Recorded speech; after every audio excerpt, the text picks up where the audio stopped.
नमस्कार।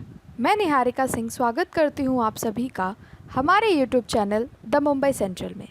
अगर आपने हमारे चैनल को सब्सक्राइब नहीं किया है तो इसे सब्सक्राइब करें और बेल आइकन को प्रेस करना ना भूलें।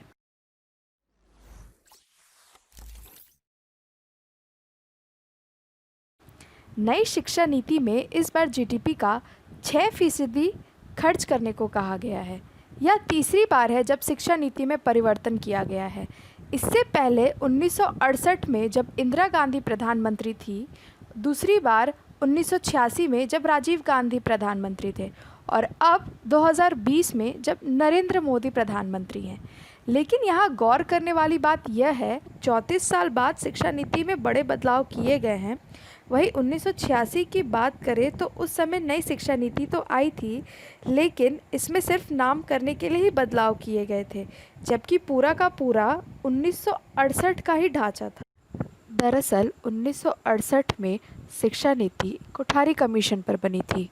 वही कोठारी कमीशन ने 1964 में कह दिया था, यदि देश को आगे बढ़ाना है तो शिक्षा के क्षेत्र में देश की जीडीपी का 6% आवंटित करना ही होगा, नहीं तो देश अन्य देशों की तुलना में काफ़ी पीछे रह जाएगा। लेकिन हमारे देश का दुर्भाग्य था कि इससे पहले कभी भी शिक्षा के क्षेत्र में जीडीपी का इतना बड़ा हिस्सा आवंटित नहीं किया गया।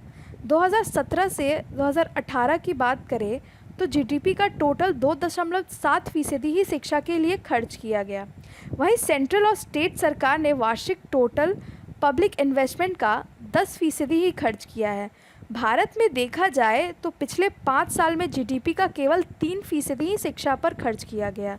वहीं अन्य देश की बात करें तो भूटान टोटल जीडीपी का 7.5%, जिम्बाब्वे और स्वीडन फिनलैंड अपने टोटल जीडीपी का 7% खर्च करते हैं। वहीं कजाकिस्तान, साउथ अफ्रीका और ब्राज़ील 6% खर्च करते हैं, जबकि UK, Netherlands 5.5%, Malaysia, USA, Kenya, Mongolia, Korea अपनी टोटल जीडीपी का 5% खर्च करते हैं। वहीं चाइना पिछले 7 साल में अपनी जीडीपी का 4% से अधिक खर्च कर चुका है। आखिर हमारे देश में शिक्षा के क्षेत्र में इतना कम आवंटन क्यों था? तो हम आपको बता दें कि हमारा देश जनसंख्या की दृष्टि से विश्व में दूसरे स्थान पर है। वहीं देश जब से स्वतंत्र हुआ तब से पाकिस्तान व चीन इस पर आक्रमण भी कर चुके हैं। वर्तमान परिस्थिति को देखते हुए हमें सुरक्षा के क्षेत्र में अधिक खर्च करना पड़ा, जबकि शिक्षा के क्षेत्र में हम अन्य देशों से काफ़ी कम खर्च किए।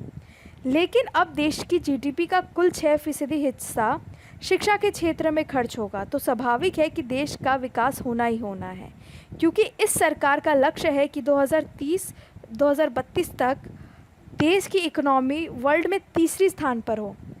स्वाभाविक है कि जब देश की इकोनॉमी बढ़ेगी तो लोगों को रोज़गार भी मिलेगा।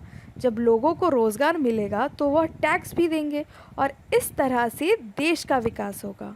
क्योंकि नई शिक्षा नीति इसी पर आधारित है कि नौनिहालों को शिक्षा के साथ साथ उनके भविष्य को लेकर भी ज्ञान दिया जाए, ताकि वह भविष्य में अपना मार्ग स्वयं प्रशस्त करे और देश की बेरोज़गारी भी कम हो सके।